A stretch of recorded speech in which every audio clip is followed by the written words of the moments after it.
We are live. We are live. Welcome to college football's Peek Around the Corner with your host, Greg Flugar. We cover everything in college football because we love everything in college football. And if you do as well, please subscribe to our ever-growing channel. Smash that like button if you like our content. Share the video with your family and friends. Come on in. Come on into the studio that sits on the corner of Keith Jackson Parkway in Kurt Gowdy Avenue. Do not be afraid. Do not be afraid to be a PATC legend with your comments and with your phone calls later in the show. Welcome on in to College Football's Peek Around the Corner. Yes, we are going to discuss the Clemson article from yesterday at the Post and Courier, or whatever it's called, Post and Courier, South Carolina.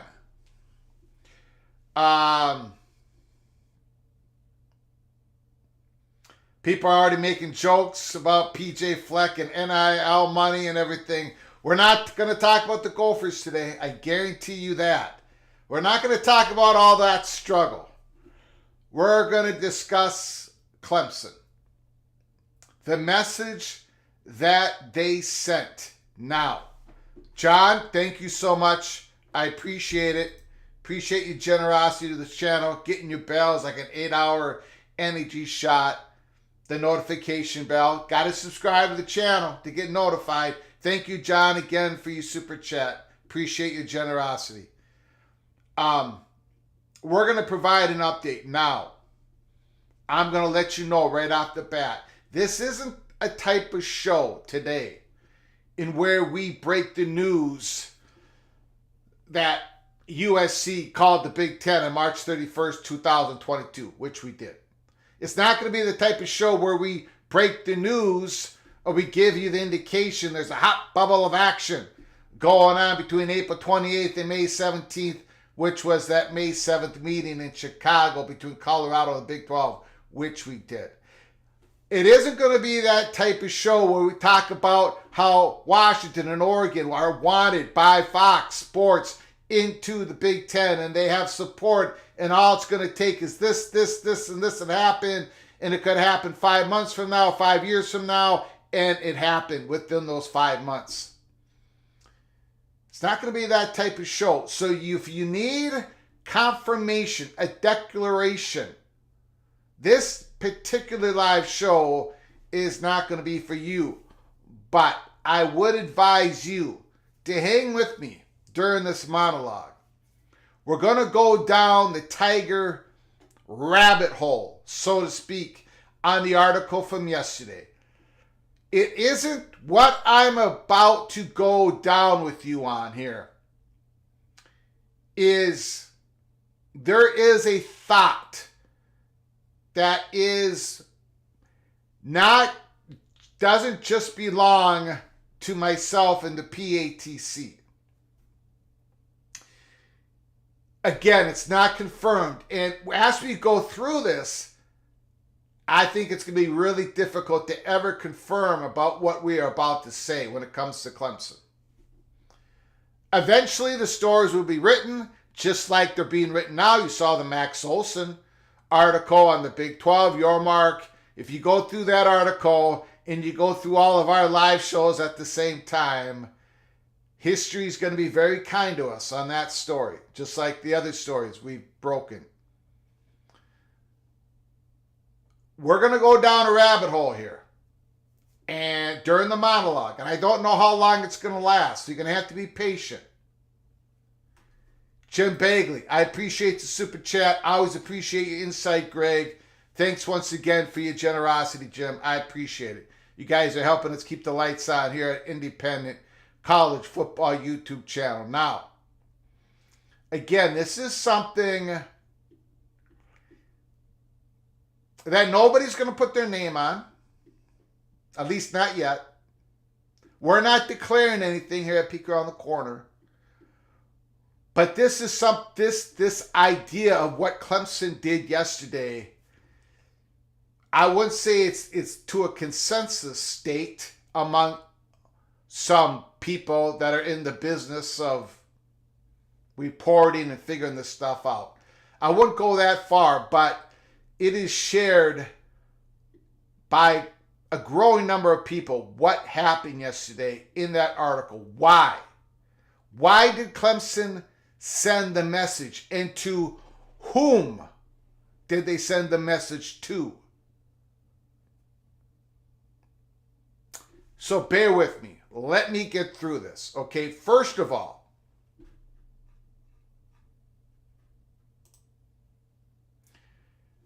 McMurphy said yesterday that in 3 years, Florida State, Clemson, UNC won't be in the ACC. Thank you, Juan Carlos. Rabbit hole, yes. First of all, this has to be said.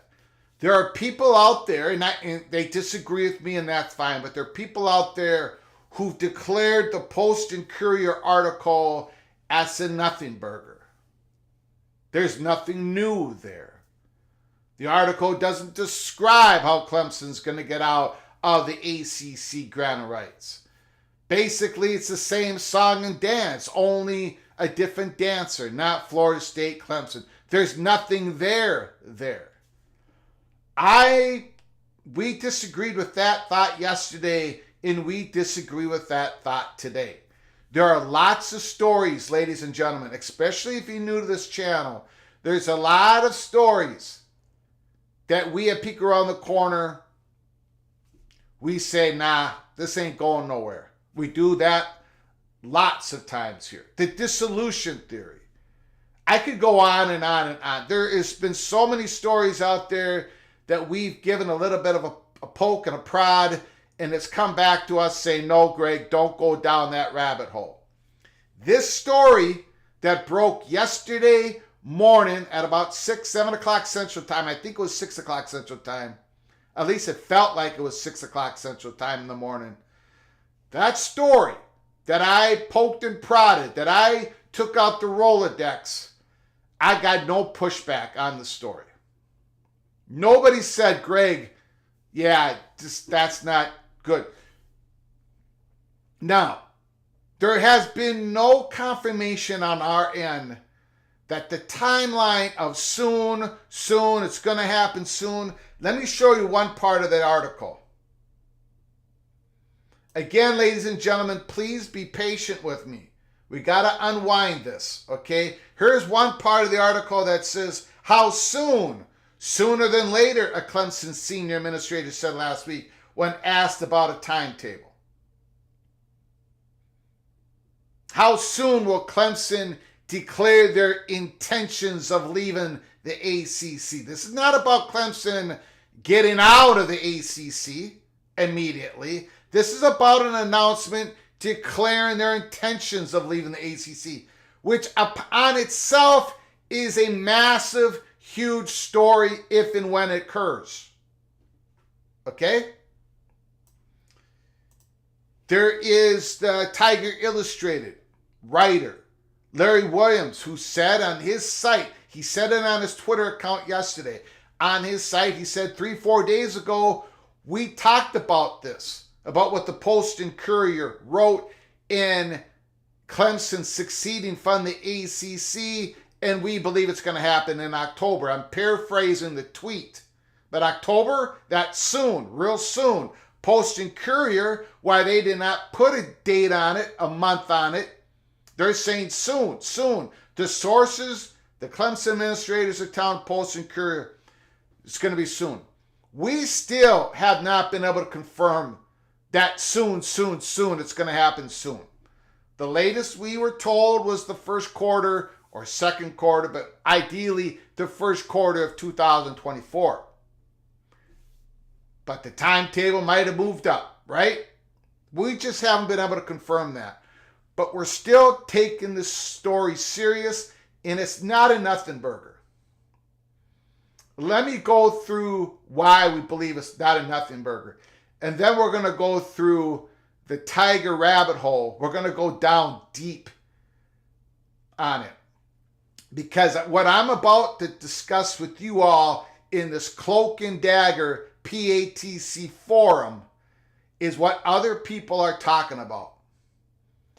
And I'm not going to say who the other people are, but there are people who are a lot smarter than your host and who have been through this. And I'm just telling you, what we're about to discuss is, if you pull back the curtain, other people are talking about this scenario. We do not have it confirmed, and I don't know how we could possibly get it confirmed. But I'm going to put it out there today. I want you guys to soak it in. Tell me how wrong we got it, or at least it's out there to see what the next shoe is about to drop. Connecting the dots. Remember, we did that all through the Colorado situation, all the stories that we've broken. So bear with us. It's not a nothing burger, and it is something new. First of all, having Clemson administrators leak this information to a reputable, to a credible reporter, saying that soon, this is going to happen. That their intentions, they're going to declare their intentions to leave the ACC. For Clemson administrators to leak this and have this be put out there on Wednesday, September 27th is new. It's not Florida State, it's Clemson. It's another school. Now, ask yourself, why was this leaked? Why did multiple sources leak this? And it's not just the Post and Courier. Remember, think about Larry Williams at Tiger Illustrated. who's been on this, who said this in August, that it was going to happen during the 2023 football season, but has recently declared that it was going to happen in October, 4 or 5 days before this article came out. Why the leaks? Why did this come out? Why did they tell Gene Sapakoff this information? It definitely wasn't because this was going to help Clemson strategically one-on-one when they declare their intentions to leave the ACC. This isn't about helping Clemson one-on-one with the ACC. So why did Clemson do it?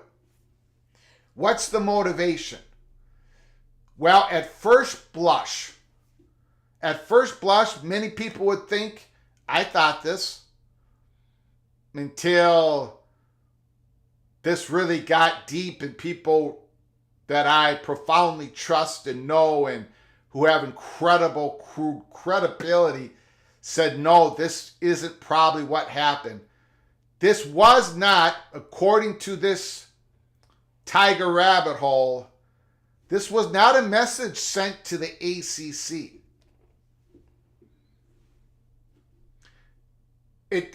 There is no, from Clemson's perception, and I think it's reality, but from Clemson's perception, from Florida State's perception, there is no more juice that you could squeeze out of that ACC melon. They already went through this incentive plan for unequal revenue sharing. They already did all this.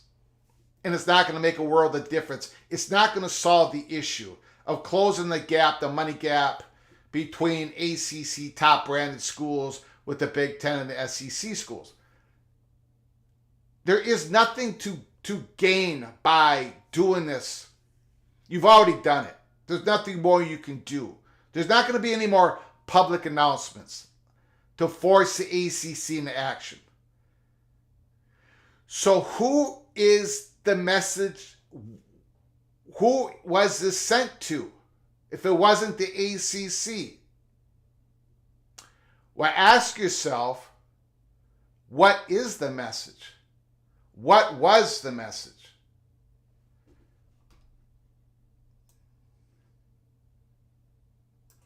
What was the message?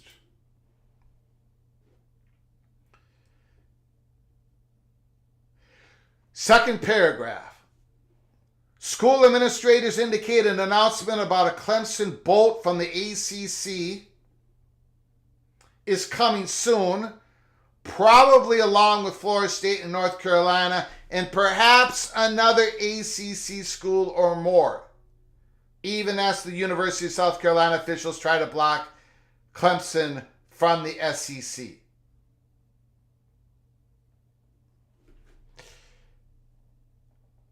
The message isn't to the ACC. The message here from Clemson is strength in numbers. Strength in numbers. Here's part of the article. Stay very tuned, the administrator said.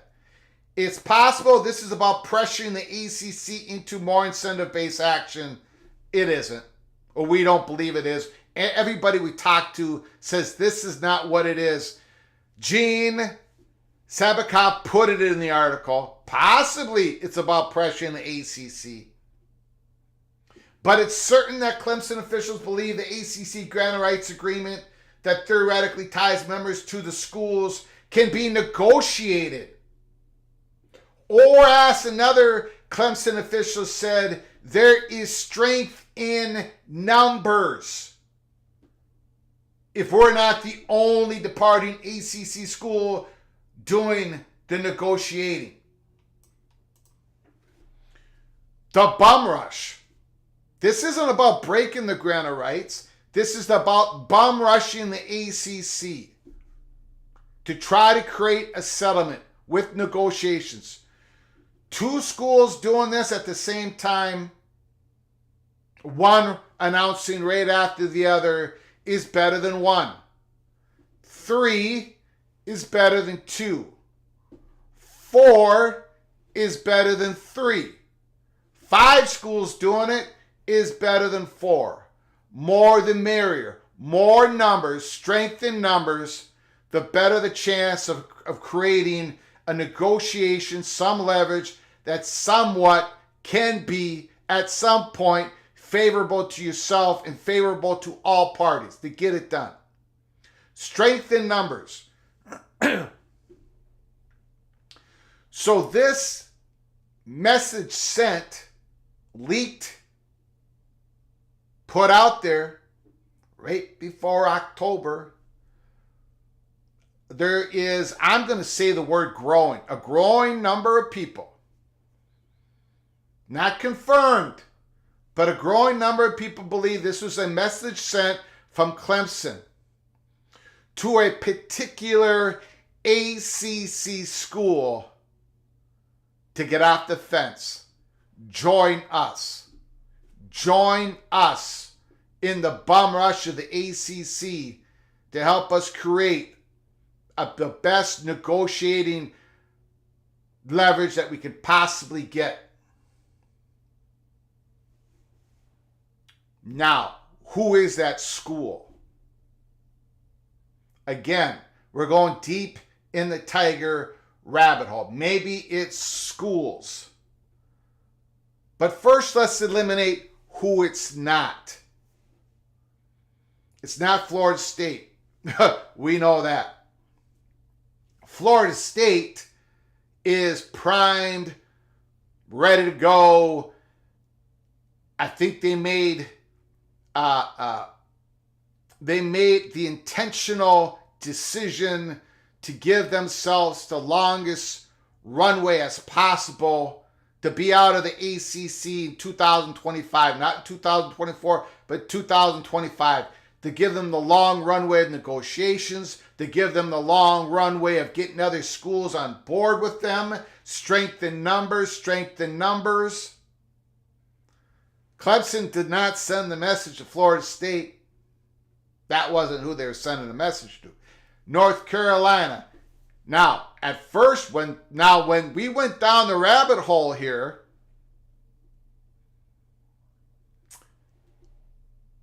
I brought up North Carolina. Oh, message sent to North Carolina. No, not North Carolina either. If you go into the article, excuse me, we're going to go back and forth here, ladies and gentlemen. Please be patient. This is a message. This is leaked. Last week, Gene Sapakoff had this information. It's in the article. He said this is, at some point, he said last week we were told. Back to that second paragraph here. Schools administrators indicate an announcement about Clemson bolting from the ACC coming soon, probably along with Florida State and North Carolina. North Carolina. It's in there already. This is not a message to North Carolina.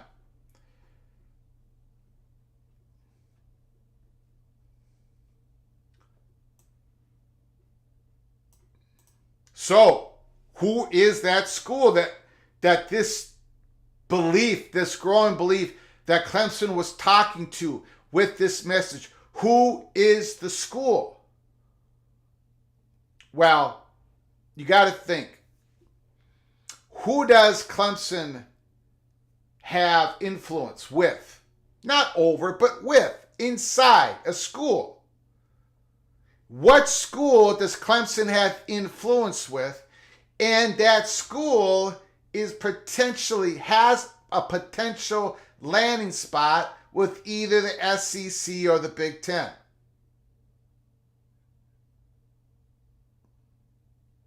Now, so you can eliminate a whole bunch of schools already in the ACC. A lot of schools, nobody really perceives Clemson. Would they perceive Wake Forest, Syracuse? Go down the list. Pittsburgh, Louisville.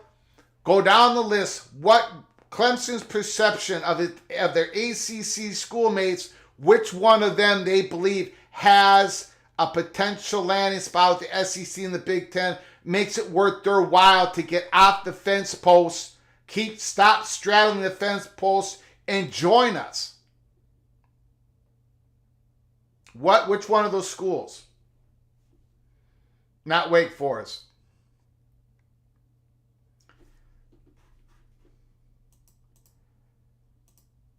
Miami, AAU, and it fits. Now, the next question is, and it was my question, well, why would you go and do this and say, leak it in an article to say Clemson is ready to go, make a convincing argument that Clemson is ready to go, strength in numbers, Florida State's going to be with us, North Carolina's going to be with us, perhaps a fourth team, perhaps another ACC. Why don't you just call Miami of Florida and let them know this? Why are you doing this cloak and dagger stuff? Greg, you are off your rocker. Your cheese has slipped off your cracker. That was my point. Then it all came back to me. And basically, the tiger rabbit hole is the following. Miami of Florida has been straddling this fence for months. They're not aligned. Clemson is. Florida State is.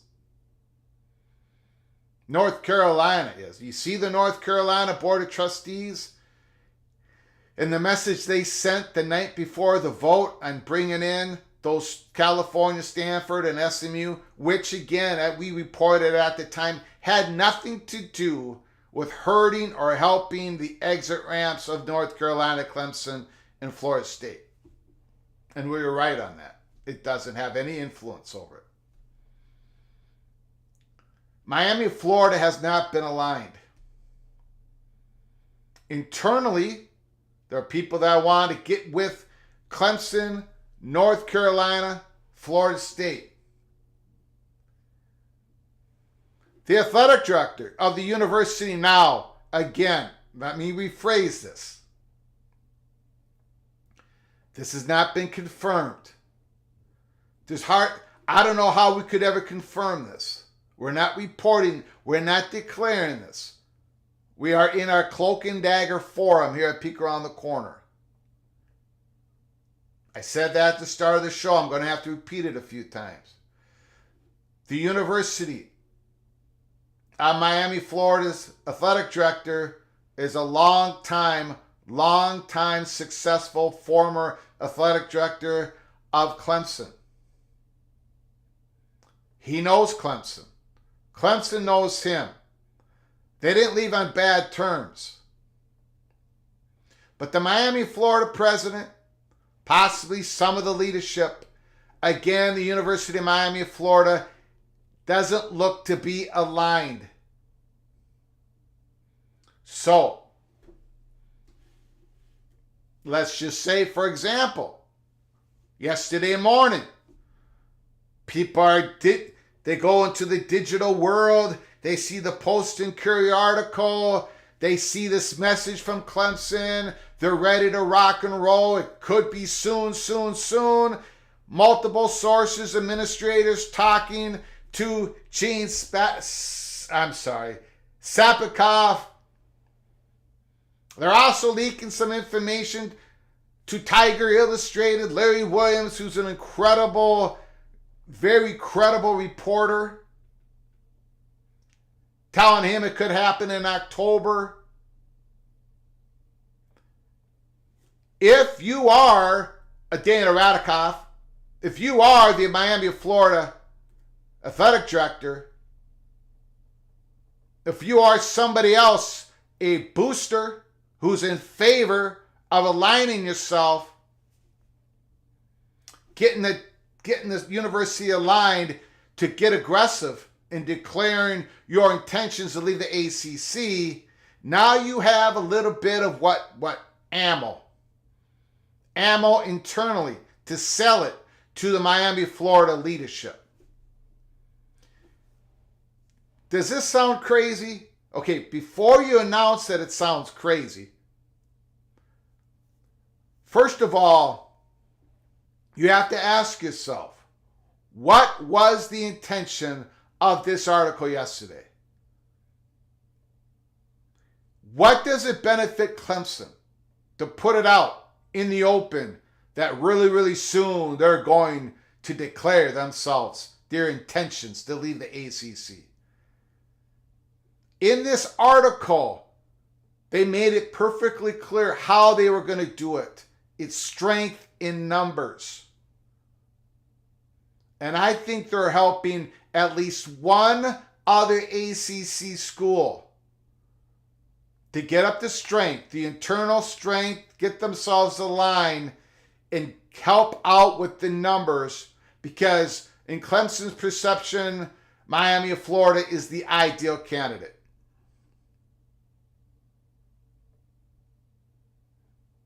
Now, Florida State Money Perch,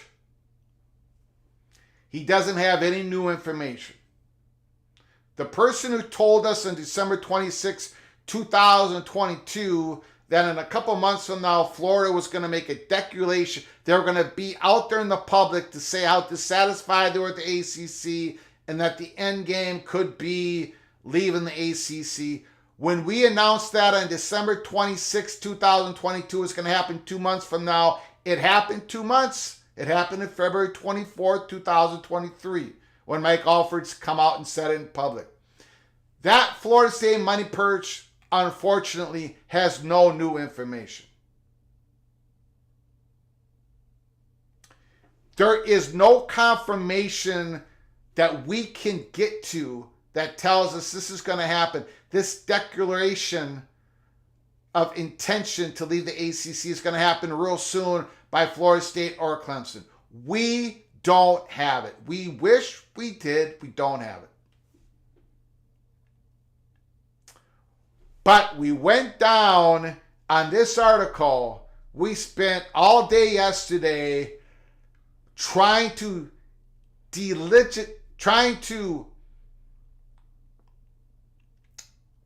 come up with the fact that it's not legit, and we've determined, a lot of people have determined, it is legit.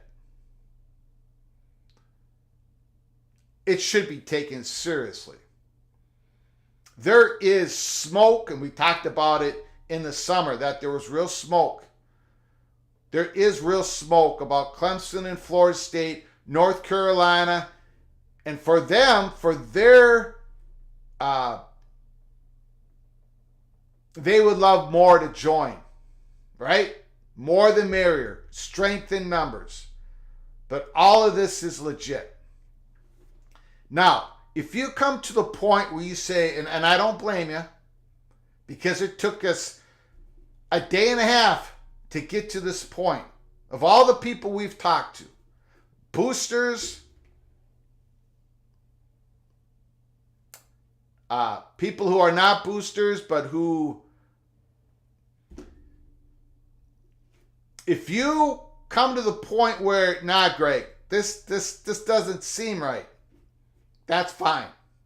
But ask yourself, try to come up with an answer. Put it in the comments section. Give us a phone call. What was the motivation for Clemson's administrators, plural, to leak this information to Gene Sapakoff and to Larry Williams and all his sources? What was the motivation? I think it's to try to get one or more two schools the confidence to get themselves aligned to join in, because it potentially could be happening soon. Couple other things.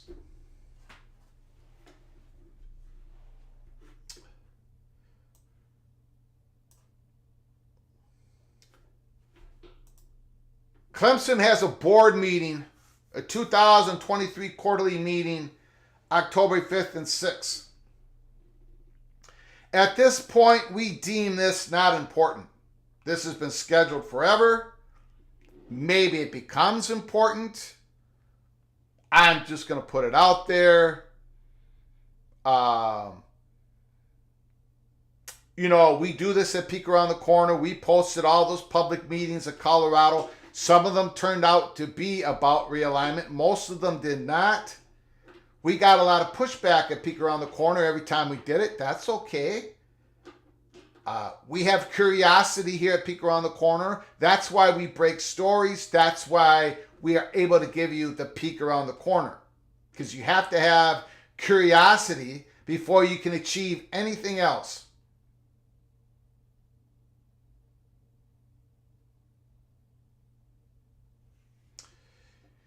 Now, again, we deem this not important at this point in time. It's probably not going to be important at this point in time. Also, there's reports out there, and I cannot get it confirmed. And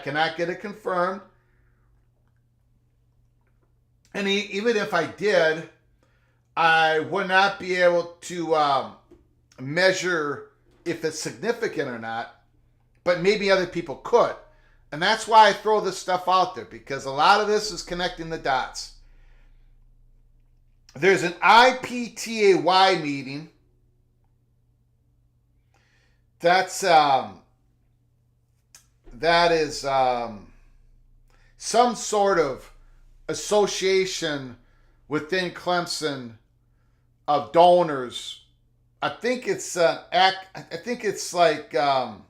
it's been around for decades and decades and decades.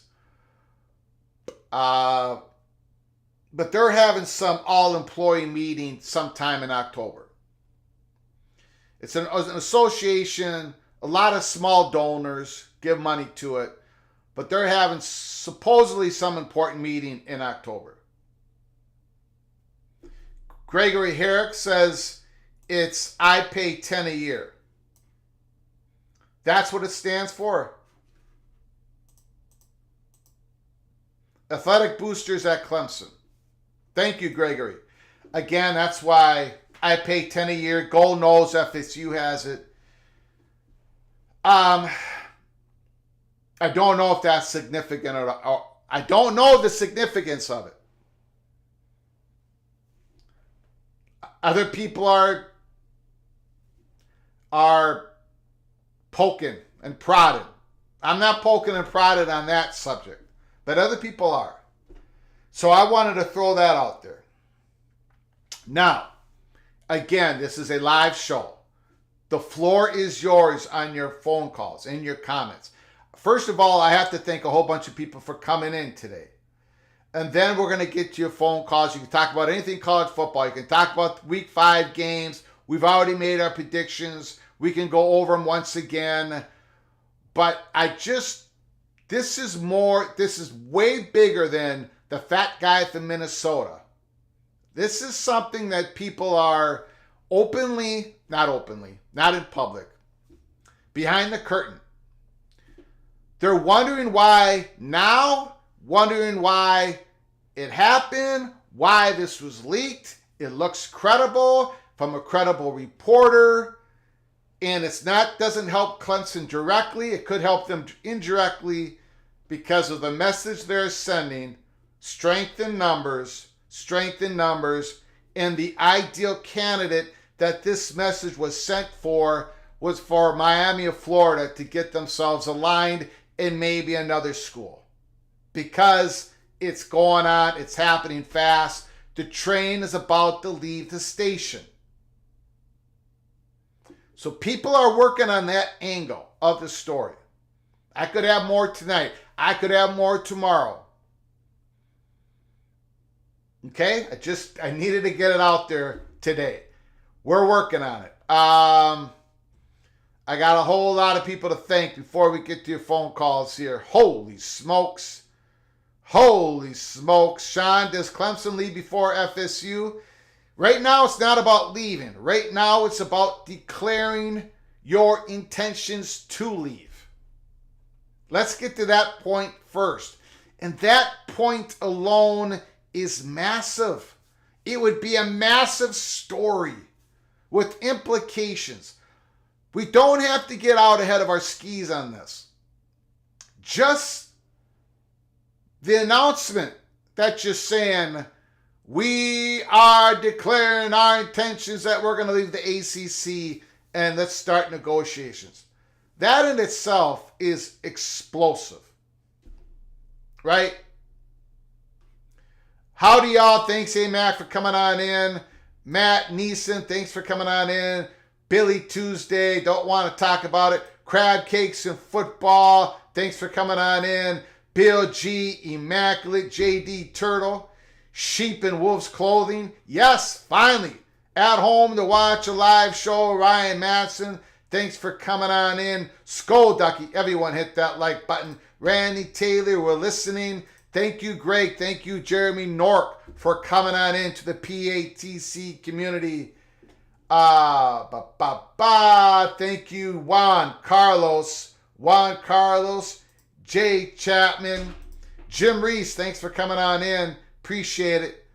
Marketects, Gerald McKinley, thank you for coming on in. Gerald Jones, Mr. Buckeye, Immaculate is in the house. Random Tees is in the house. Marketects is in the house. Hagen is in the house. Thanks for all coming on in. Mr. Hoosier, Daniel Montecastle, thanks for coming on in, brother. Lot of people. Richard L., Mr. Buffalo 2 Mazda is in the house. Holy smokes. R. Webb, thanks for coming on in. Cloak and Dagger, ACC style, Cornelius Green. Praise the Lord, Greg. Praise the Lord. You're absolutely correct, Green. Okay, Dave Chauncey, Salt of the Earth. Roman Maroney, Random Tees, Ron Lowry, thanks for coming on in. We are going to open up the phone lines. Let me know what you thought. The lines are open. 763-260-1333. You do not have to talk about the Clemson story. You can talk about anything you want in college football. Or you can talk about the Clemson story, but you don't have to take what I said. You can talk about that quarterly meeting. Talk about the IPTAY meeting coming up. If you have any insight. Call from JD, Mr. Seminole is on the line. Holy smokes. The floor is yours. What are you thinking? Well, I wasn't trying to jump the line. I like to let Immaculate and Moen and some of the other ones go first. You go right ahead. I learn a lot from them, but I still got work to do, and I just saw that you had a show popping up. So yes, anyway, sir. I was just wanted to jump in. Now, I didn't catch the front of your show. You don't have to go into detail, but if you don't mind filling me in what you found out. Sure. Well, it's not. Look, this show is not about. We're not confirming anything. We're not making a declaration. We're not reporting. But there are people that we have talked to over the last day and a half who believe that this leakage from Clemson administrators to the Post and Courier, and also to Larry Williams at Tiger Illustrated, but more to the Post and Courier article, that there was a motivation behind this leak. It wouldn't directly benefit Clemson except to send a message that there has to be strength in numbers for this to work. And this was not a message to the ACC because there's no more juice you can get out of that melon. This is not a threat to the ACC. That has nothing to do with the ACC. This leak was intended for an institution like Miami of Florida, who Clemson would perceive as a school that could possibly have a landing spot with the Big Ten.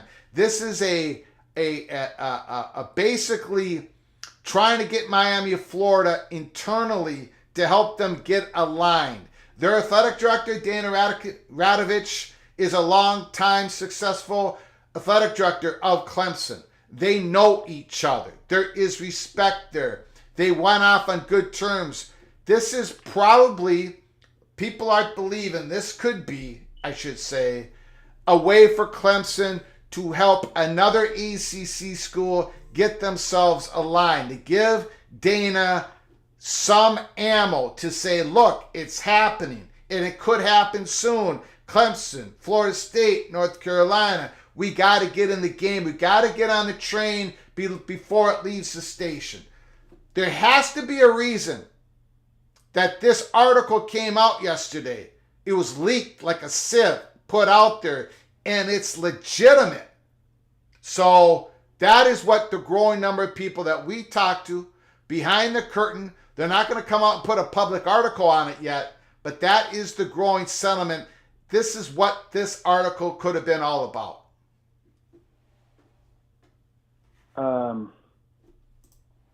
What I believe is going on is Florida State got out in front and led and made public statements. Yes, sir. Now it's Clemson's turn. Yes, sir. Soon it'll be North Carolina's turn and anybody else. They're trying to do, and this is what I'm kind of observing as people, offer information not just on FSU side but throughout college football. I think there's just a multi-pronged approach. Try to destabilize so they can get out of the ACC as cheaply as possible, and the best way is to take as many with you.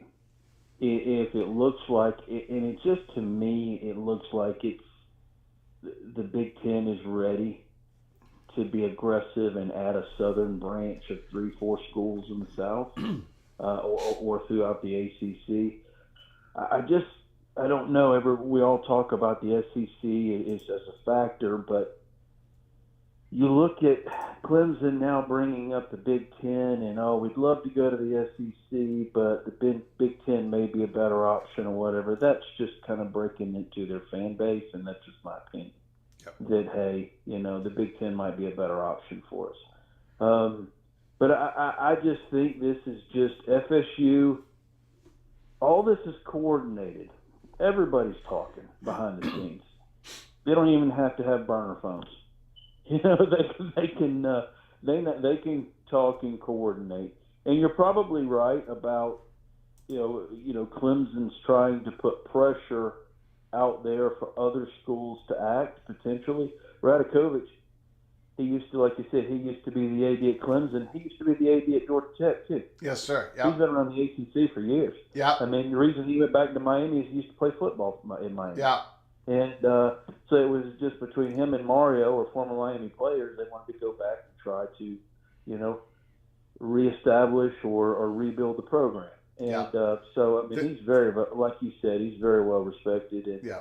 But you're right. There is pushback from the Miami president. Yeah. Yes. And that's what has come to me in the last 24 hours is Florida State is aligned. Clemson is aligned internally. North Carolina is aligned. And you don't have to, just look at what the North Carolina Board of Regents said the day before the vote on Stanford, California, and SMU. But Miami, Florida, like you just said, is not aligned. And so this might be an attempt for there to be a public record, public Clemson saying this is going to happen soon, this is going to happen soon. So then the athletic director of Miami, Florida now has a little bit of ammo to try to get Miami, Florida aligned, because Clemson and Florida State know that there's no other ACC school that's going to take a spot away from them, right? But more the merrier, more the strength in numbers. That was the message in this article. More, if Miami, Florida comes on in and another school comes on in, now you have a better leverage in negotiations with the ACC. Yes, sir. Yeah. FSU has already set their stage. And I think North Carolina potentially, with some of the things that they were saying around the time of the vote, that might have been their version of setting their stage. Clemson is now doing their version. Yeah. And like you said, people will talk, well, does that mean that this school's leaving and this school's staying? No, they're all leaving. You know, they may not all leave on the same day, but they're going to leave at a certain – they're going to leave in succession or all at once, or however legally they have to protect themselves. I'm not a lawyer. I don't know if there's any type of torture or collusion or what. I don't know. Yeah.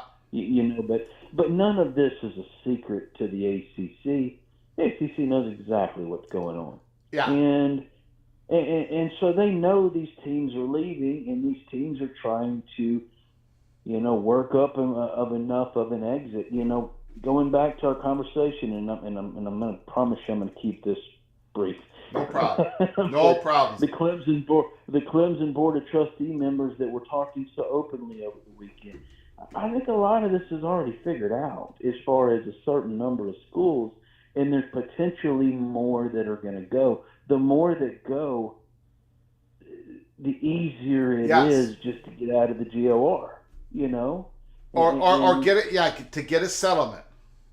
Yes, sir. And it's just, the more you could get to leave, the cheaper it is going to be to leave. Listen, this may sound far-fetched.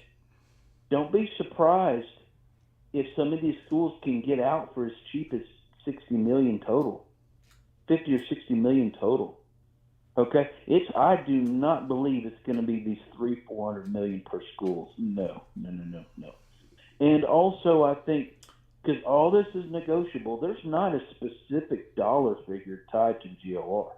There is no GOR buyout. It would have to be a negotiated buyout. Yeah. Well, there is no way, and this is just my speculation, that any judge is going to sit back and say, all right, you 5 schools, you have to pay a combined $1.5 billion to get out of the GOR. I understand we can do all these media projections on what media members talking about. The people in the media are just getting the marching orders from ESPN on what the figures are, because ESPN doesn't own the GOR, but they essentially control it. They were able to get Texas and OU out of theirs early, and they were the ones doing the negotiating, not the conferences. The networks were the ones doing the negotiating. But anyway, I don't even think that's going to have to be an issue as far as who controls what or whatever. The point is, like you said, all this will be negotiated. Don't be shocked if it's a lot cheaper than what people think. And this is just another step. You know, each team has to get out and make statements. Each team has to rattle the bushes and put pressure out there. And I'm not going to be surprised if a lot of this is pressure for Notre Dame too. You know, you need to make a decision because the ACC that you think is here is not going to be here. And anyway, went on a little bit of a rant here. No problem. No problem, JD. You're always welcome here at Peek Around the Corner, without a doubt. But anyway, that's just how I see all this. I just see as it is all coordinated. Now, Clemson, I think, is being much more vocal from their administration to their media. FSU is not. So I don't know who your FSU money perch is. If he's in the inner circle, then he may not have any. Yeah, he doesn't have anything new for us. If he's not, of course, he just is not going to offer it. But again, like I said, I think FSU's already made their statement. Yes. They're going to let others talk now because. And don't buy into the whole SEC thing that FSU, isn't looked favorably upon by the SEC because they were so outspoken. I see Feinbaum talking about that, and that's ridiculous. Yeah. That's another thing that makes me think that, FSU and Clemson are going to the big because that's just I understand. Setting the stage to make it seem like, well, they were never wanted by the SEC anyway. Nobody wants to appear like they got turned down. Yeah. You know. Yeah. Anyway, that's all right, just man. my opinion. Thanks, Well, JD. Tomorrow. Appreciate it, sir. Hey, JD, Mr. Seminole.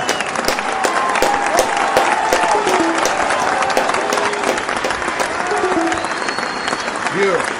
Beautiful. Chris Hughes, thank you so much. Thank you so much for your generosity. Your first super chat. I thank you so much for coming on into the PATC. How much can the Big Ten pay each of these schools? I agree they want to expand, but how do you pay for all these teams? This includes Oregon and Washington. Great point. Great point. And that is why there is a Notre Dame component to this. Because remember, Notre Dame is in the Big Ten contract. Their name is in there. They're tied to a certain number, how much money they're going to get in the Big Ten. Notre Dame already has that information. How much more money would each Big Ten school make if Notre Dame becomes a Big Ten member? Big Ten media partners, current media partners, have already agreed. It's not best faith-based negotiations. There's already agreed upon number within the Big Ten contract. In other words, Notre Dame would grease the skids to elevate all the Big Ten's income. It's not by a whole bunch, a few $1 million. And also would elevate Oregon and Washington's conference media payouts. And would grease the skid to get Florida State or North Carolina, whatever comes up in these scenarios, it would elevate their payouts. Because, quite honestly, Oregon and Washington had to come in at a discount, right? They had to. And how much more would Florida State get than Oregon and Washington? Maybe a little bit more. But whatever that number is, would that be enough to entice? Is that enough money for Florida State and Clemson to even do all of this in North Carolina? That's why you cannot take Notre Dame out of this equation that's going on. You just can't, because they would grease the skids. They would elevate everybody's payouts. And I'm just going to leave it at that. But Chris Hughes, you bring up a great point, great comment. Thank you for your super chat. I appreciate it. Crab Cakes and Football, Mr. Terrapin. The 2026 Gold Rush is on. About 12 or 16 teams in the playoffs. Thank you so much for your super chat, for your generosity, Mr. Terrapin. Yeah, I mean, look. Brett McMurphy said on 365 Sports, it was put in the chat earlier today. He said it yesterday. He said it. Clemson, Florida State, North Carolina, they're not going to be in the ACC 3 years from now. 3 years from now. He said it. He doesn't know how, doesn't know when. And I understand what JD is saying. This stuff is coordinated. Some of it is. But this is not all decided yet either. I mean, there's so much things that go into this stuff. Cloak and Dagger, personalities, having a drink with your one president to another. You know how this is. None of this, people in the PATC community, none of this is your first rodeo. We've all been through this together. I did it before. I set up this YouTube channel. You saw how we crushed the Colorado thing, the Oregon. None of this now is, for everybody in here, none of this is our first rodeo. Things are not done until they're done, right? The Colorado thing was sitting there. And it finally happened July 27th, but that sucker could have happened in the middle of June. But it didn't, because some personalities flared up with inside Colorado. We don't have to go down that rabbit hole. But I'm saying, things aren't done until they're done. But man, oh man. To get back to your point, Crab Cakes and Football. If that's the case, and by the way, nobody's better than Brett McMurphy. If that's the case, then, come on, guys. The number of schools within the Big Ten right now is 18. The number of schools within the SEC right now is 16. I'm talking about next year. Those are 34 teams. Those three schools, Clemson, North Carolina, Florida State, those schools are going to be SEC and Big Ten bound. And Big 12 could very well eat very good after things get settled, at the top. What I'm saying is the Big Ten and SEC, it's going to expand. They're going to become bigger conference, more power, more consolidation. And I believe same thing with the Big 12. I believe the ACC is going to hang on, become the fourth conference, an autonomy for world. But what I'm saying is, back to this statement of all about 12 or 16 playoffs, if you're going from 34 schools, SEC Big Ten, and you're going to what? 38? No lower than 38, right? It probably could be higher. Now you're putting pressure on those playoffs to be expanded to 16, right?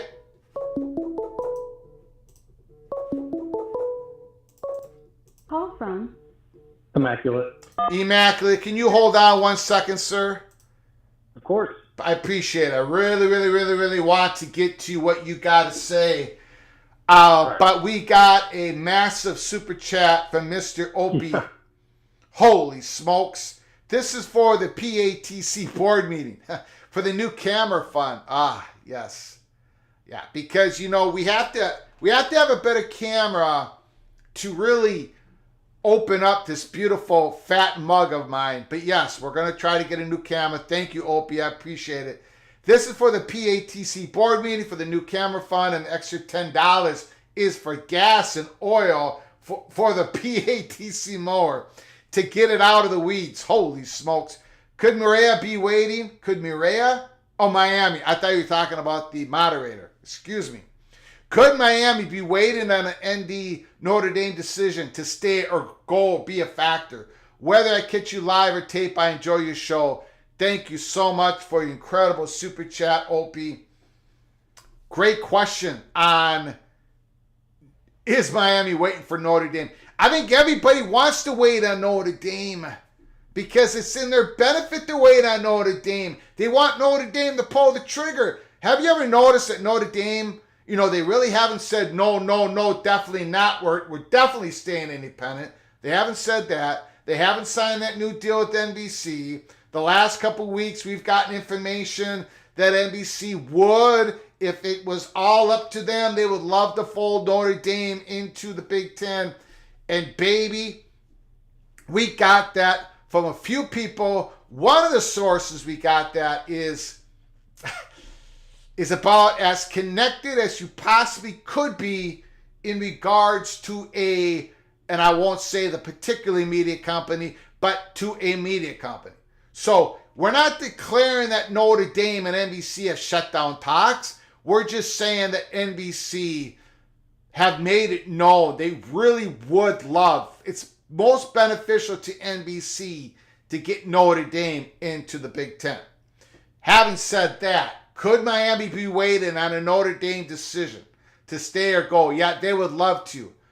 But I think, and other people, a growing number, here in this, 36 hours, or whatever, how many hours is since this article broke, there is a belief that Clemson may have sent this message in particular to Miami of Florida to get them online to say, look, the station isn't going to be leaving in the first quarter of 2024 like everybody thought. The station, us declaring that we're leaving, that we have the intentions to leave the conference, this thing could be happening in another 30 days. So Miami, get yourself aligned. This is what we think. This is what we're going to do. A growing number of people think that's what this article is about, but we don't have confirmation. Of course we don't. And I'm not sure if we're ever going to have it. Opie, thanks again for your super chat. I appreciate it. Holy smokes. Thanks for your generosity and your friendship on this channel. Immaculate, I apologize. You've waited a long time. The floor is yours as long as you want. I've highly anticipated. I can't wait to hear what you got to say, sir. Well, first things I'd like to say is to the chat themselves. I would like to say there are multiple people, probably couldn't even count with my two hands, number of people in this chat that I'd love to see call in someday. Yes. And I'll call. Oh, the previous caller mentioned me, and I really appreciate that, but I honestly think that his view coming from Florida State right now and everything he knows is even more important. Yes. And there's some other people in chat right now that Yes. always have great things to say in chat that I'd love to see call in with you someday. And, you know, if it means there's no room for me to call in, I'd be happy to see that happen.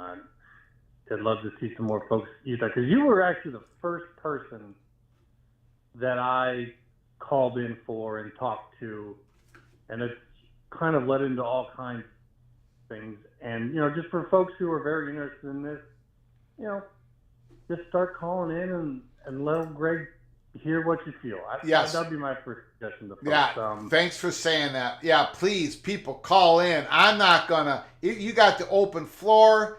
We may disagree. It's all okay. It's perfectly fine. I mean, Immaculate is a hot guy, for God's sakes. He's a hot guy. I'm a Gopher. If we can talk, I can... The hot guys have been killing the Gophers year after year after year, breaking our hearts. If me and Immaculate can talk and be friends, I can be friends with just about anybody. So give us a call. Thank you, Mr. Hawkeye. You know, I have to admit something. You know, as Tony often says in chat about us, we're gamblers. We kind of set the odds in our favor by making the trophy be a hog. You know, all hogs really do kind of belong in Iowa. Yeah, okay. There's more hogs in Iowa than there are in the country, so we kind of work the face against you guys on that one. Yeah. You got that. But, you know, real quick on the Notre Dame thing, it's been a tough one talking about that. There's a lot of people who think that it's just a given that NBC will stay with Notre Dame as if there's an emotional connection there. And I get it, because that's a long-term relationship. But things have changed. And one is to look at that with an objective point of view. You got to see that it's a better business deal for Notre Dame to let that slide and to hopefully pick up Notre Dame through the Big Ten. Yeah. You know, it's nice to get an Ohio State game against Notre Dame when it comes to South Bend. But if Notre Dame is in the Big Ten, then they get it on the reverse as well. Yeah. They get USC on both ends. They get Michigan on both ends. They get Penn State, Notre Dame on both ends. That's a rivalry in the waiting. I mean, Notre Dame wants East Coast looks. I mean, that gets them much closer. So, you know, that's going to be a rough one when that breaks. There's going to be a lot of angry people about that. Yeah. But, you know, I kind of wanted to break out an idea with you a little bit if I could. We've talked about it, and we've mentioned it a little bit, but things hadn't progressed to the point where people could take it seriously. You know, I've talked about conference playoffs. And if I could, I'd like to present a 6-team conference playoff in the future of the Big Ten, and maybe folks will see the value in that and why that might be where we're going. Okay. If you were to see an Ohio State, USC, either Penn State or Notre Dame, Florida State, and maybe, you know, Nebraska, Wisconsin, or Iowa, but, you know, there's still some good power. They say Nebraska just for brand power. And then coming in as a wild card of Michigan. How much money do you think is there for the Big Ten if that was to ever happen? How much money that would be for Notre Dame? No, for the Big Ten.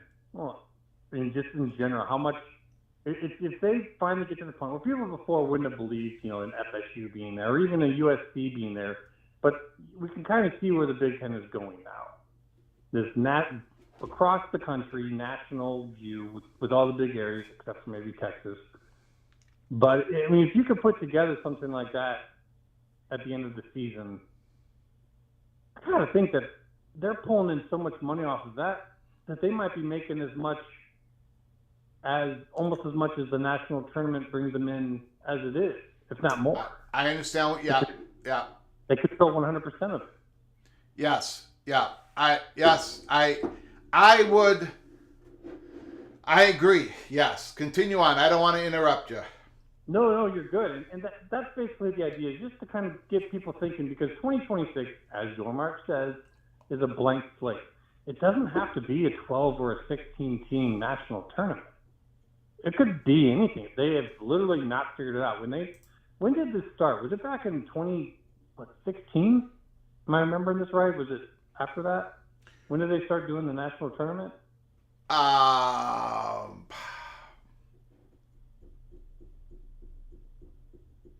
That's the number that comes to mind.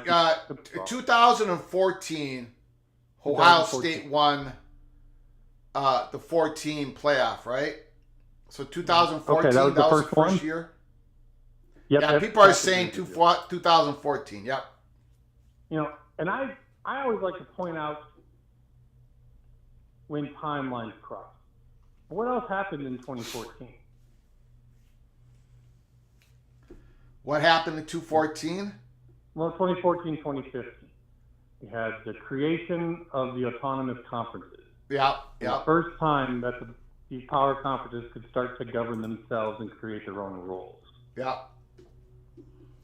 And maybe it's just completely disconnected, and that's possible. But I tend to think that they were probably kind of thinking along the same lines here. And they would need that type of governing ability to create the rules to have an increased conference postseason, as well as more divisions in order to do that, because right now the NCAA limits them at 2 divisions.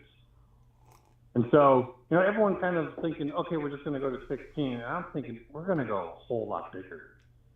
And if that works for the Big Ten and the SEC, well, the Big 12 is going to do it. Whatever's left in the ACC might do it. You could even have G5 schools doing it. So that, when we start to see this breaking out during the season, have you ever seen this realignment talk during the season? I honestly it happened. Didn't it happen with Maryland and Rutgers? Maybe not. Was it during the season? I thought it was. Maybe it was. But whatever. Yeah. But I get your point. They pause, and the fact that this is ongoing right over the season, it messes with their moneymaker to a degree, but they don't care, which tells me, I don't know if it tells you, but it tells me they are in a pinch for time. So it kind of makes you think, like, as you've been saying, 2026 is the great money grab. And these moves are all leading up to it. So just that's just some food for thought for people. Can I interrupt you 1 second? Oh, of course. Just go, bud. I just want to check on something here real quick. Give me a second.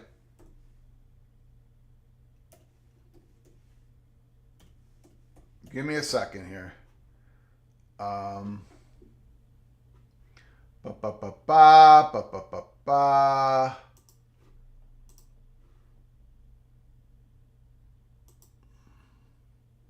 So I got sent David Hood from tigernet.com put out a statement here, and I'm going to go ahead and read it.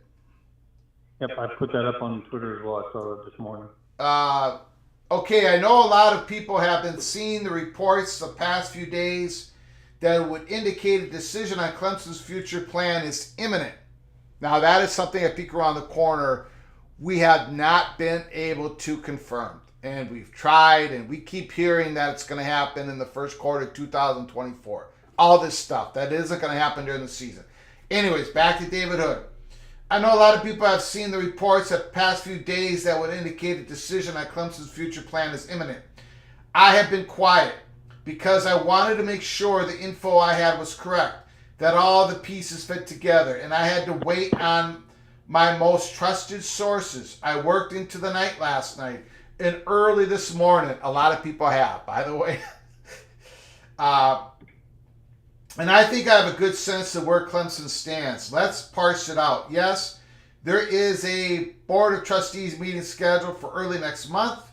It's been on the books for over a year. Will there be a piece where Graham Neff discusses the landscape and where we stand with the realignment and expansion? Absolutely. But there will be no announcement that Clemson is leaving the ACC or has an invite for someone else. Hold on.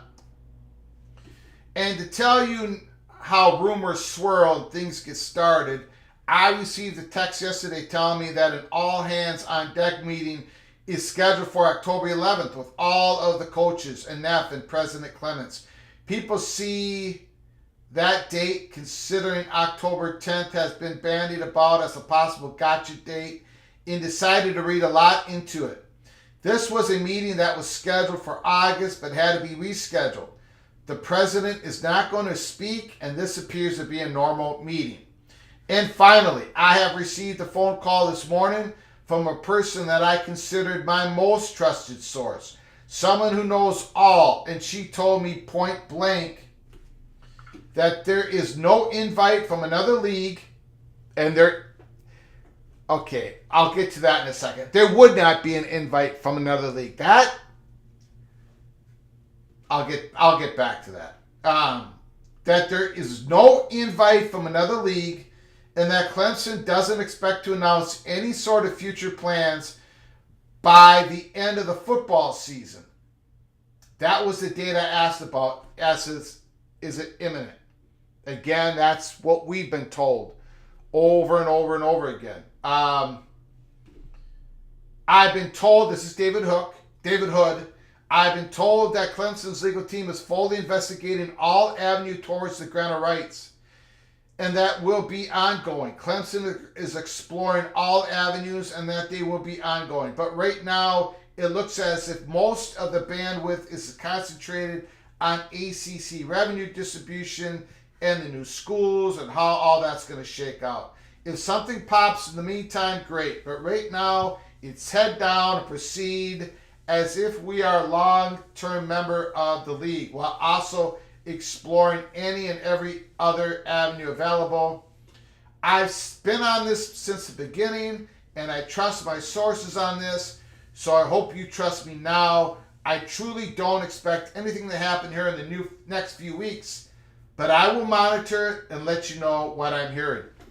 And that basically coincides with everything we try to find out about it. Is we can't get anybody to say, yes, it's happening soon. We're looking at the first quarter of 2024. We were told that all the way in December 26, 2022.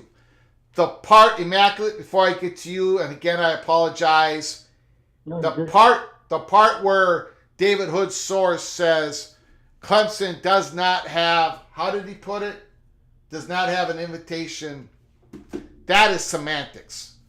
Yeah, Clemson, they haven't been invited to the conference, but they can't be yet. You know. No one's going to have an invite. Nobody's going to have an invite. That's not even on the plate. But they can know, so that's semantics there. But I appreciate, I can't remember who sent that to me. I appreciate it. We'll see, because obviously a portion of the Clemson leadership administrators leaked this to Post Courier. Other people are talking to Larry Williams. David Hood has his own sources. We're trying to piece it together. We can't confirm this imminent thing, but there is smoke, and at some point there's fire to all this, where these top schools announce their intentions to leave the ACC. Continue on, Immaculate. Thanks for letting me interrupt you. Yeah, and I saw that, and I put it up because what it seems to me he's doing is he's pushing back on a few details of things that people have kind of spun up to maybe mean more than what they really are. Yeah. But I think the real big point here is Clemson publicly voted no. And so did FSU and UNC. So the talk of they want out, it's no longer crazy talk. Like, if you would have said that before that, there's been people coming in the hordes telling you you're crazy. That doesn't happen anymore. No, you're That correct. changed things. You're correct. Changed things in a very real way. And so now, whether or not this, kind of release or leak or whatever you want to call it came out is real, I think everyone believes it because we believe it to be true, whether or not that came out.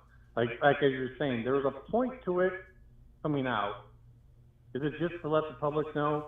No, because that's not really why that happened. Yeah. We tend to think so because that's important to us. But from their perspective, as you're saying, they seem to do that to cause something else to happen. Yes. Whether directly or indirectly via getting boosters and donors to start applying pressure. So the idea of Florida State and Clemson, being, they should be Clemson State, they are a state school, but anyway, coming out like that, it's going to make boosters and donors at other schools sit up and go, bleep, what I cuss on your show, but, that's going to make you stand up. That's going to make the hairs on your arm stand up. You're going to go, we need to start working. Because this isn't, you don't do this overnight. You don't change course overnight. You don't start to, and this is basically saying, hey, guys, it's not just Florida State being jerks over here. This is real. And so I would hope and think that that's how some important persons connected to some of these schools, whether it's Miami, whether it's Virginia, go even farther than that, whether it's Louisville, Virginia Tech, North Carolina State, Notre Dame, to sit up and go, we need to start preparing. Yeah. That's my thought on that. Yeah. You bring up a very good point. This message was meant for somebody. It could be more general, like what you're saying to everybody. Hey, this is going to happen. Clemson's saying this is going to happen. The people we've talked to think maybe it's a more direct message to one or two schools. But either way, it's a message because Clemson doesn't really need to hear this, right? No. This wasn't for Clemson. This wasn't for the ACC. At least I don't think it was because they've already been through all that. This is for other people in the ACC. Yeah, and I think maybe they thought that the no vote would be enough, like to tell you, and maybe for some it wasn't quite enough, and maybe just adds to that. Be interesting to see if we get something like this out of UNC here in the near future, because most people often think of the ACC as UNC's playground. Yeah. The All-Carolina Conference, some say. So if they come out with something, you might just start chalking it up. Yeah. Because that's when folks are going to say, okay, this party's about to break up. This is going to become a new. Yeah. So, I don't know if I got any much more to say on that. I just kind of wanted to feed that idea out there for folks to kind of ponder. Got it. In terms of how cool the future could be, and it's just very interesting times we're in. Yeah. So good talking to you, buddy, and appreciate it. What time are you guys on tonight? What time are we going to be on? I think 5:30 my time. 5:30 Central Time? I'm on West Coast. Oh, yeah. I'm 4:30, sorry. 5:30. I have to. Okay. They're on sometime. Big 12 Holy Rivals show? Yep, we're doing our pick'em today because Utah and BYU are playing tomorrow. Yes. Yeah. So we got to get that in, and so it's 7:30 Eastern. So we might be doing a watch party for the Utah game, maybe for the Oregon State Utah game. So that should be yeah. It's going to be one of those games people might think that they're watching the Big Ten left. Yeah.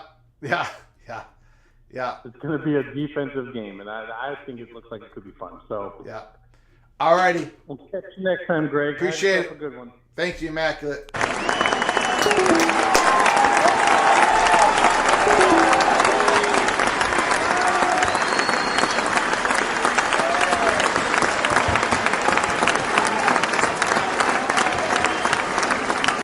Great call by Immaculate. The phone lines are open. 763-260-1333. Yeah, we're not big on the dissolution. Don't think, never were. We were told that wasn't going to solve the issues. It just wasn't going to work out. So I think the pathway that Florida State and Clemson and others are talking about is the old bum rush. A whole bunch of schools, as many schools as possible, declare their intentions to leave the conference and ask to negotiate a settlement with the ACC that keeps everybody, that helps everybody out. I think that's where this is going.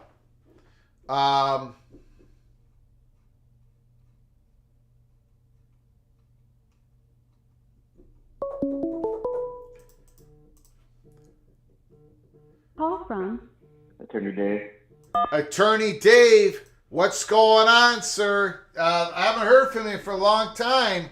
Here I'm sitting here I'm pretending to be a lawyer, and I finally got a real one back on the show. The floor is yours, sir. Well, first I just wanted to give you my deepest condolences for your loss. Thank you. You know, you have done a great job with this show. You've been a great family man, I know, behind the scenes and dealing with all these things. So just God bless you and your family. Thank you, sir. I appreciate it. So I wanted to get your thoughts on this. Just my own kind of reading through that article from yesterday and some of the things you're reporting with Notre Dame and some of the maybe some aspects there. Do you think Clemson and some of the folks at Clemson were attempting maybe to be communicating to both ESPN and the SEC as well, and some of the presidents there? They just spent a lot of time talking about the Gamecocks potentially trying to block the Clemson potential move if that were to happen down the road. You know, that was probably a solid third of the article was really discussing that situation. And was there a potential message that was being sent to the SEC and to ESPN saying, hey, if we can figure out a way out of this, like, we would be willing to go to the Big Ten. We prefer to go to the SEC. We're not directly communicating with the SEC, but we know that it says through our sources that the Gamecocks are attempting to block us if we were to get out, and we want to send a clear message that we prefer to go to the SEC, but we would be willing to go to the Big Ten. So if this happens, just so you know, like, we want an opportunity to potentially end up in the SEC, but just so you know as well, we would go to the Big Ten if they offered.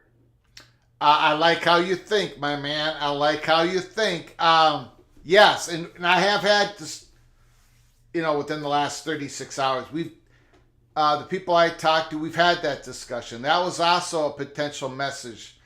The biggest one that we clamped onto, though, was the strength in numbers concept that Clemson discussed. That's the most open that anybody has talked about, the potential avenue to get out of the ACC.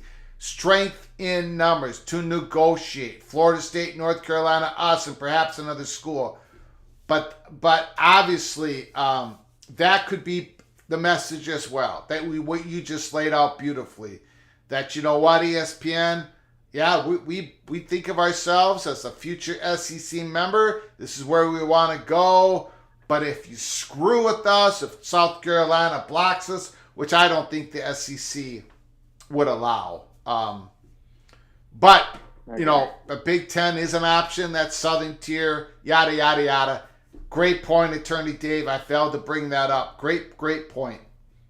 Yeah, and it's interesting because I know that, of course, there are some sort of back channeling that's always happening. I know me and you have talked about in the past how that the Big Ten or the SEC would be very foolish to have any even close to communication with any of these schools at this point because of the legal ramifications. And I don't know, maybe I'm not thinking of a situation, but is there a situation where there was a grant of rights or a contractual obligation to this level, where if there was like a direct communication that they would be inducing somebody to breach a contract? In the past, at least from my understanding, everybody's had basically the freedom to leave their conference or get through the end of the contract, similar to what happened with Texas and Oklahoma. USC, UCLA didn't have anything that was holding them past 2024, to be able to enter the conference. So this is kind of other than Texas and Oklahoma waiting until this 2024 and whatever ended up happening with them being able to buy out that last year with ESPN help apparently in some ways. And I don't think there's ever been, this would be an issue of first impression of whether there would be some sort of tortious interference or other aspects to this thing that could really throw a wrench in it. So I think that I just put the brakes on some folks and saying like, oh, I know what's going to happen, or this is going to happen, or that's going to happen. I think that this thing is truly unfolding. It's unprecedented, right? Yeah. Unprecedented. It's 100% legally unprecedented in what this would look like. And so I was really intrigued too by what you were talking about with Notre Dame and how that might unfold. And earlier there was a super chat talking about Miami, and you were mentioning Miami, and I think I feel like Miami too would have, and I'll get your thoughts on this. I'll jump off here, unless you got some questions for me about some of this stuff. But do you think Miami maybe is looking to hitch their wagon a little bit more to Notre Dame? And I think that there's a little bit, the one difference that, at least from my perception of things, and it may be wrong, but is that FSU, Clemson, North Carolina, maybe like a UVA, these are schools that would be willing to go to the SEC or the ACC, or to the Big Ten. That there's some debate about which would be the better route. At least most of the folks that I know in Miami or have talked about it, they're very clear that if something did happen to the ACC, their by far number one preference would be to go to the Big Ten. Yeah. And so does that kind of come into play in this, that some of those other schools, maybe there's a potential other paths that could go through ESPN to the SEC, but maybe it's Miami is uncertain that it even wants to be an SEC school or some of those things. They definitely would prefer to go to the Big Ten, and maybe they're weighing this out with maybe what you're talking about the last few days with Notre Dame and some of the behind-the-scenes aspects that were coming along with that. I think Miami, Florida would benefit the most of all the ACC schools if Notre Dame would pull the trigger. You're absolutely right. And Miami, Florida is the chalk of any of those ACC schools in regards to if they're going to land on a spot, they're going to land in the Big Ten. They're not going to land in the SEC. That's the one school that all the other schools, in some various degree, has potential options. But Miami, Florida, I don't believe it has the SEC option. Well, and Miami seems like a perfect fit for how the Big Ten has expanded too over the last decade. I mean, going to DC and going to Los Angeles. The massive markets. Yeah. I mean, Seattle. Now, I mean, it's been an expansion, of course, with Rutgers and trying to get into the New York market or be nearby. Miami is, Miami, and I mean, would feel. I mean, I don't know if anybody's been to Tallahassee, but Tallahassee is about 2.5, 3 hours from any major airport, and it's much closer to Auburn, Alabama than it is to Orlando, Florida, or Tampa, Florida. Feels like Miami kind of fits that model of what the Big Ten has been looking at, of course, now academically as well as AAU status. Just something to think about. Yes. But thank you so much, Greg. I appreciate your time, and you got the best show on YouTube, man. I appreciate it, sir. Thank you. Attorney Dave, holy smokes, again.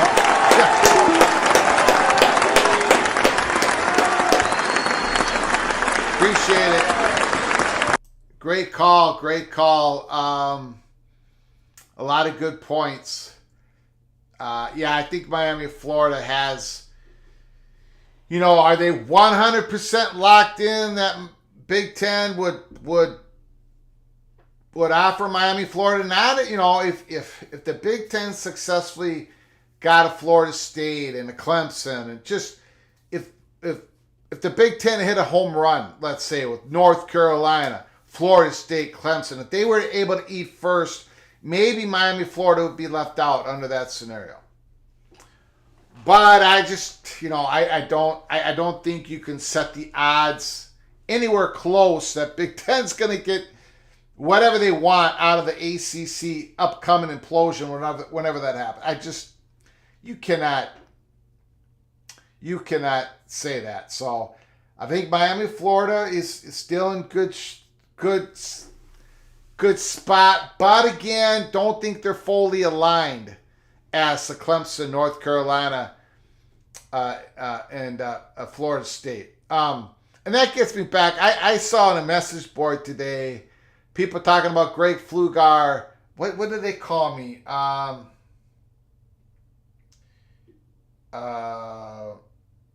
Forget what the name they call me. Big Ten, not a homer, but a Big Ten mouthpiece. A Big Ten mouthpiece. I am not a Big Ten mouthpiece. You can call me whatever you want. Calling me a Big Ten mouthpiece is like calling me skinny. Okay, it's just I wish I've gone over the stories before, but Big Ten, they would never allow me to get media credentials to go to their media days. Okay, I potentially blew up their expansion. I didn't. We held back a little bit during those 3 months, but I was tracked by the Big Ten. We've talked about the story. If you're new to the channel, go back to episode 22. We were tracked during the 3 months. We have evidence we were tracked. We were bookmarked. Every time we talked about USC on Twitter, a certain person in the Big Ten office, a chief of staff who's no longer there, he would follow me on Twitter. 2 months, 2 minutes after every time they were worried that they were going to be Houston chronicled. I am not a mouthpiece for the Big Ten. I rip on the Big Ten. I praise the Big Ten just like everybody else. Now, are many of my sources more Big Ten centered? Of course. But our Rolodex on our information we get has exploded. So we're not so much Big Ten centered anymore. But a Big Ten mouthpiece, that's like saying the fat guy from Minnesota is skinny. That's like saying the fat guy from Minnesota has a quiet, whispering voice. Okay? Not a mouthpiece for the Big Ten. I don't know. I laughed. There's a lot of things said about me that are true, that are not too kind, but are true. There's a lot of things said about me that are untrue. Once in a while, I read something, I'm like, holy smokes. People comment about me having no idea. The Big Ten, I'm person non grata in the Big Ten. Okay? I hope I said that right. Okay. Skinny Gray. Yeah. I mean, not a mouthpiece. Sorry, guys. I'm not a mouthpiece for anybody. We are the rebel outpost of college football. The stories behind that, I won't get into it. But no, I'm not a mouthpiece. Yeah, I'm a Gopher homer. That's true. That's true. A Gopher homer that predicted us to go 6-6, and I got blasted by Gopher fans. But I am a homer, no question about it. No question about it. Are Warren's goons still hanging around? No. I'm safe. I'm just saying that there are other people that know the story intimately in what I went through with the Big Ten. I'm not a Big Ten mouthpiece. I mean, that is as far away as real as possible.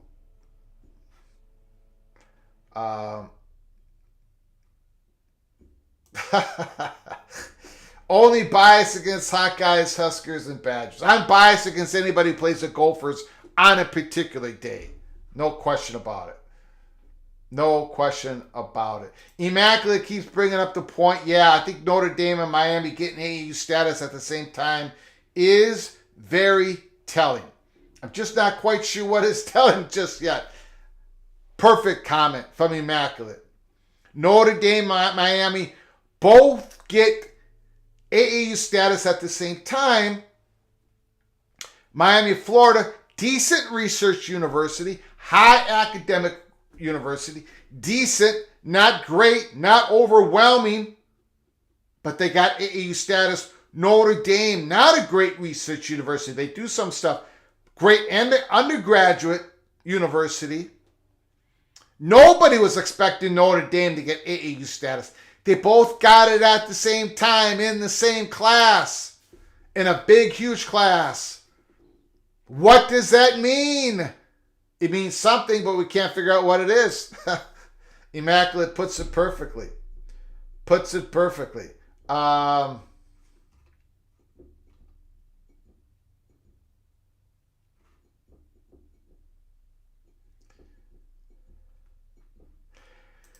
Oh, I think Dave understands, Gold knows FSU, but thanks for the comment. Yes, Florida State academics. Miami recently got AAU, but Florida State spends more on research expenditures. No question about it. That's why I just said Miami, Florida, decent research. Call from Steve, Mr. Bearcat is on the line. What's going on, good sir? Thanks for calling. Thanks for taking my call, Greg. You got it, buddy. Just going to put out a crazy scenario out here, okay? Beautiful. All right. So NBC and Notre Dame are talking. NBC says, come to the Big Ten. Notre Dame's going, well, what money are you going to give us both ways? If we come to the Big Ten or if we don't come to the Big Ten. They discuss the money. Notre Dame says, wow, looks like we may have to go to the Big Ten and be on NBC, CBS, and Fox. And Notre Dame sits there and says, call Tony Petitti, trying to have a meeting tonight with all his members.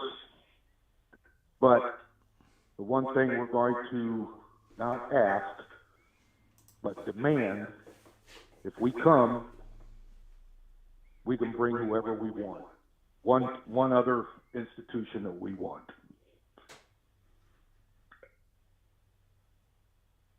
What do you think? If Notre Dame, if Notre Dame's sitting there with NBC and NBC says, here's where we're going to give you guys to stay independent. Yep. We'd rather see you in the Big Ten. Yeah. Here's what's going to happen with us, CBS, and Fox if you come to the Big Ten. Notre Dame says, all right, we'll come to the Big Ten on one condition. We get to bring one other partner with us. You think that's far-fetched?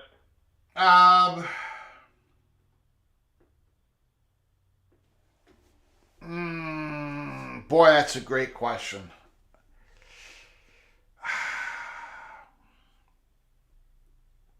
Boy, that's a great question.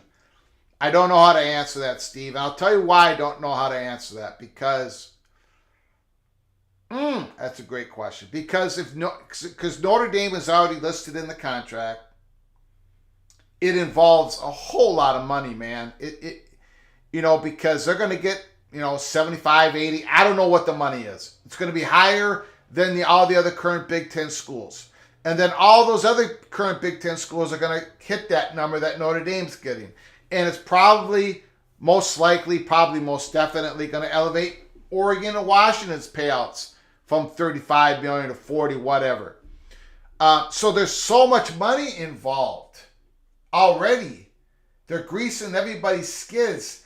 And for them to declare a school, as long as that school is academically my point I'm trying fit. to bring up. Huh? Go ahead. I'm sorry. I didn't mean to interrupt. No. It's a great question. It's a great question. I don't know. How about that answer? Well, the point I'm trying to bring up is Notre Dame can sit there and say, okay, NBC, you're going to give us this much to stay independent. All right, good. Everybody's going to make more if we come to the Big Ten. Okay, good. But here's a condition that we want if we're coming to the Big Ten. We get to bring one other institution with us. Yeah. And that institution will take what Oregon and Washington's getting. Okay. I guess I would guess that Big Ten would say yes. Go ahead. Yes. Okay. They would capitulate. So for those who say, and I'm a believer in it, I'm one that said it, that Notre Dame basically has run the ACC because of some things that have transpired, some things that have been said publicly by Notre Dame when Stanford and Cal and so forth went. Really, when it boils down to it, regarding the Big Ten, I think the Big Ten wants them badly enough that Notre Dame can kind of set the standard there. Yeah. Right? Yes. Yeah. To a certain degree. Okay. Yeah. Yep. So I'm just thinking, when push comes to shove, and NBC says, "Here's the money if you want to stay independent, because we're only going to get you 6 games," or "Here's the money when you say, okay, we'll go into the Big Ten for 80 instead of you giving us 45, right?" Yeah. Is that too far-fetched? Or are those numbers too far off? No. So, to me, Notre Dame, not that they have leverage, but they have choices. And to me, they're going to try to wield all the power they can, because that's what Notre Dame's done forever. Mm-hmm. And that's what the people in NCAA football and college football have let them do forever. Yep. All right? Yes, they sir. know it. They know it. So don't think that they won't put a few stipulations in if they should come to the Big Ten.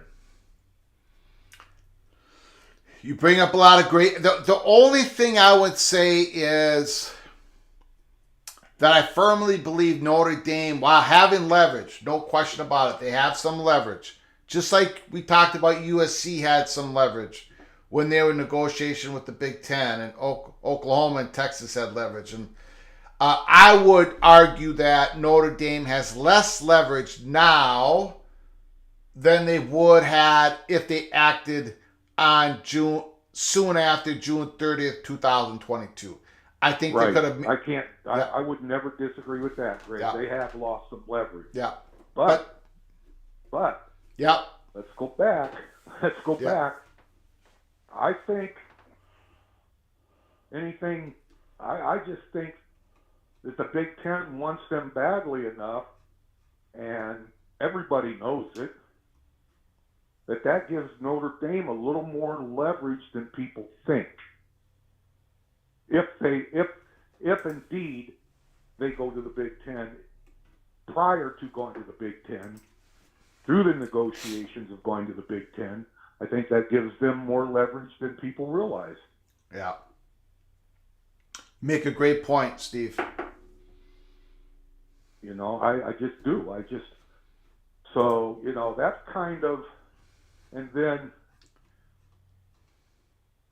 we're talking things that probably aren't ever going to happen, but we're talking hello Stanford, Big Ten, or we're talking, you know, whatever. But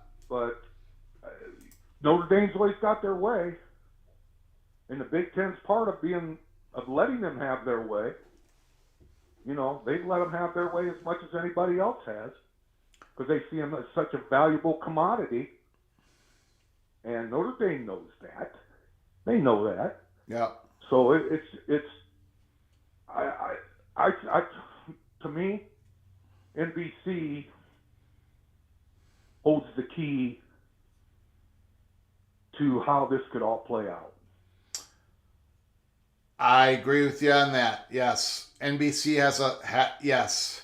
Because there's not a whole lot of more options Notre Dame has beyond NBC to get the money and exposure. Yeah. That's right. Yeah. That's right. So just wanted to kind of look at things in a different light. Yeah. You know? Yes. Not anything I said could become reality, that's for sure. But it's things as I think this thing through could possibly happen. So, yeah. Anyhow, Greg, have a great evening. Thanks for taking my call. You know I enjoy your opinions and appreciate it. I enjoy yours too, Steve. Thanks, Mr. Bearcat. Beautiful call. Take care. Take care, man.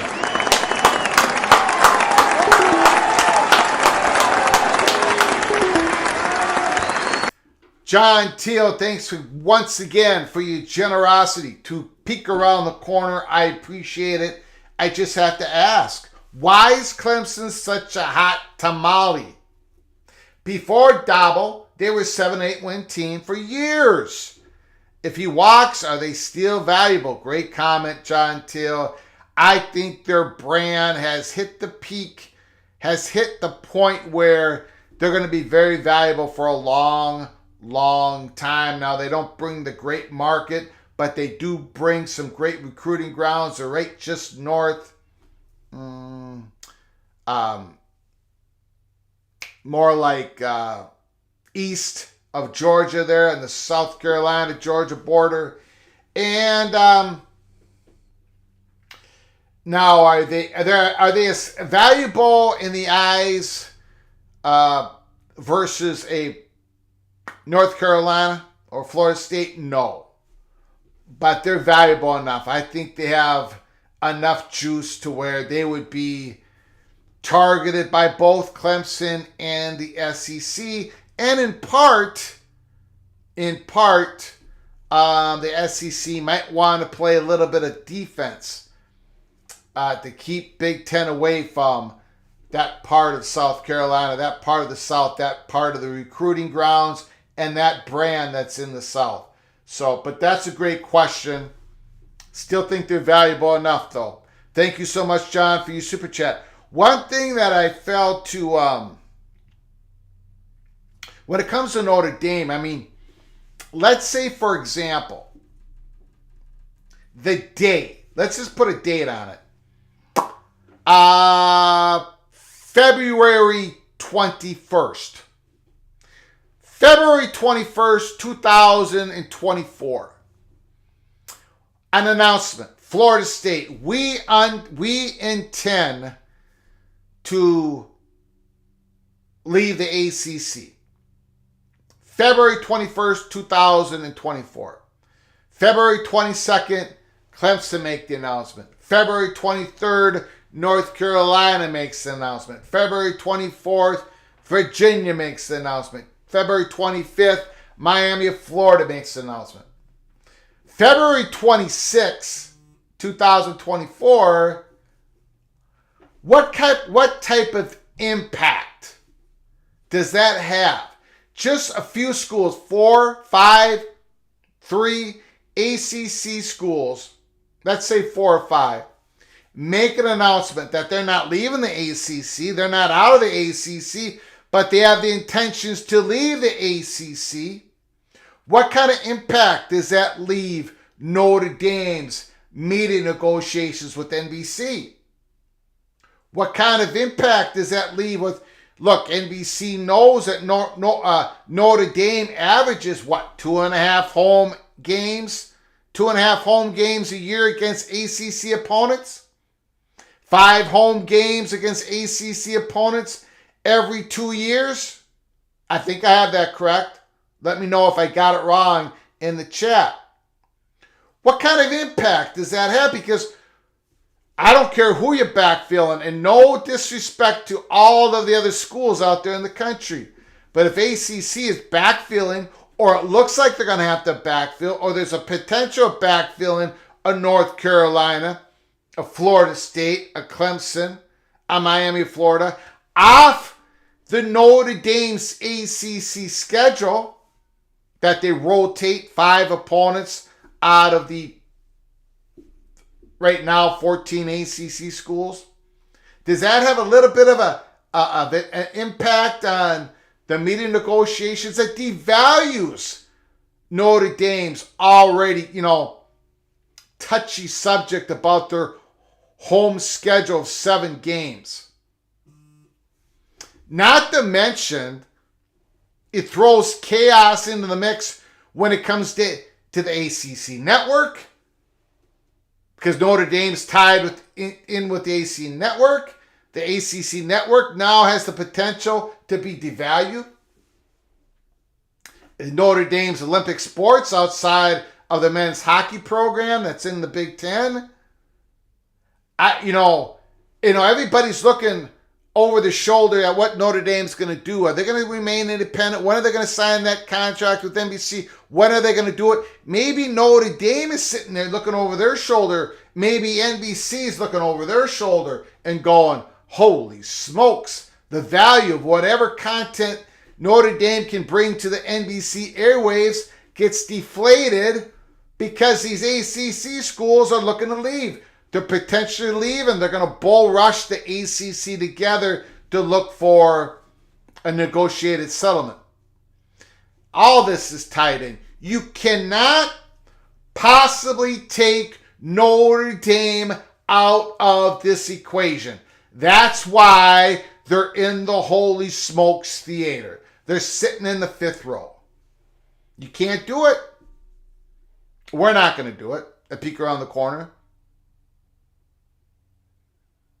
So that's how we are going to end our show tonight, at least for now.